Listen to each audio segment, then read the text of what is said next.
Welcome to Kenton's videos. Enjoy the video. You begin by preparing the device. Enable app installs from unknown sources and allow storage access. This avoids interruptions.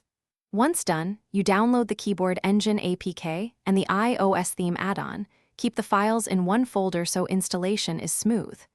Make sure to back up your current keyboard settings. That gives you a fallback.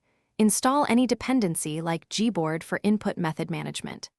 This sequence sets the stage, so you can start installing without stopping to hunt for permissions. You now install the Engine APK first, then the iOS theme add-on, tapping Install and allowing permissions as prompted. Once both are installed, open Settings System Languages and input and enable the new keyboard. Grant microphone and clipboard access so features work. Next, set it as your default input method. After that, customize layout, keypress sound, and haptic intensity to match iOS feel. If emoji style needs change, select the Themes emoji option so visuals match expectations. You finish by testing the keyboard across messaging, browser, and notes apps to confirm autocorrect, swipe, and emoji function consistently. If the keyboard does not appear, reboot the phone and re-enable input permissions. That usually fixes registration issues.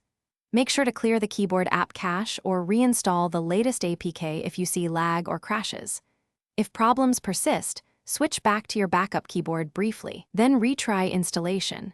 This isolates settings versus app-level faults and helps you. Thanks for watching. Consider subscribing if we helped you.